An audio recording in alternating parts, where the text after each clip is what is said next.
அந்த எறும்பு படுகிற வேதனை ஒரு மனுஷனாலே அறியவே முடியாது. அதே போலத்தான் இன்றைக்கு மனிதர்கள் படுகிற பாடுகள், மனிதர்கள் படுகிற கஷ்டங்கள், மனிதர்களுக்கு காணப்படுகிற பிரச்சனைகள், போராட்டங்கள், இதையெல்லாம் அறிந்து அந்த மனுக்குலத்திற்கு ஒரு பரிகாரத்தை உண்டு பண்ணி கொடுக்க, ஒரு நிவாரணத்தை உண்டு பண்ணி கொடுக்கத்தான் கடவுள் மனிதனாக இந்த பூமியிலே பிறந்தார். கடவுளாகவே இருந்திருந்தால் மனிதன் படுகிற கஷ்டங்கள் அந்த கடவுளுக்கு தெரியாது. கடவுள் பரலோகத்திலேயே, சொர்க்கத்திலேயே, மோட்சத்திலேயே அவர் இருந்திருந்தால் இந்த பூமியிலே ஒவ்வொரு மனுஷனும் படுகிற பாடுகள், வேதனைகள் அந்த கடவுளுக்கு தெரியாது.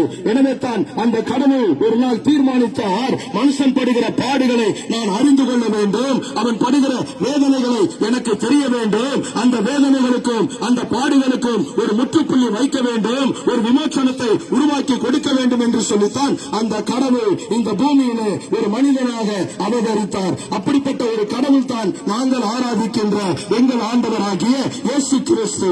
அருமையானவர்கள், இந்த பூமியில எத்தனையோ மகான்கள் பிறந்திருக்கிறார்கள், எத்தனையோ மகாத்மாக்கள் பிறந்திருக்கிறார்கள், எத்தனையோ தலைவர்கள் பிறந்திருக்கிறார்கள், எத்தனையோ தத்துவ அறிஞர்கள் பிறந்திருக்கிறார்கள். ஆனால் யாராலுமே மனுக்குலத்தினுடைய அந்த பாடுகளுக்கு, அவர்கள் படுகிற வேதனைகளுக்கு ஒரு பரிகாரத்தை உண்டு பண்ணி கொடுக்க முடியவில்லை.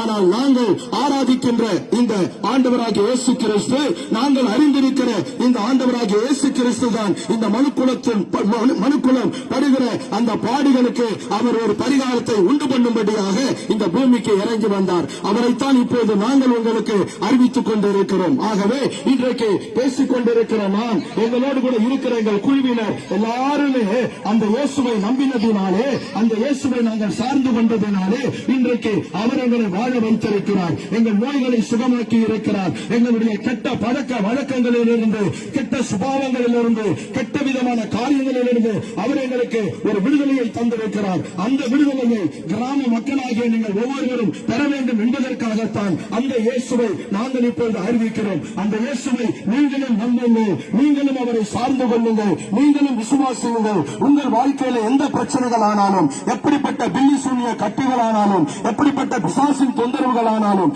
எப்படிப்பட்ட வியாதிகள் ஆனாலும், அவர் இந்த நொடிப்பொழுதிலேயே உங்களுக்கு விடுதலையை கொடுக்க அவர் வல்லவராக இருக்கிறார். தொடர்ந்து நாங்கள் உங்களுக்காக ஜெபிக்க காத்திருக்கிறோம். தொடர்ந்து பேசப்படுகிற வார்த்தைகளை நீங்கள் நன்றாக கவனியுங்கள். கர்த்தர் தாம் உங்கள் ஒவ்வொருவரையும் ஆசீர்வதிப்பாராக.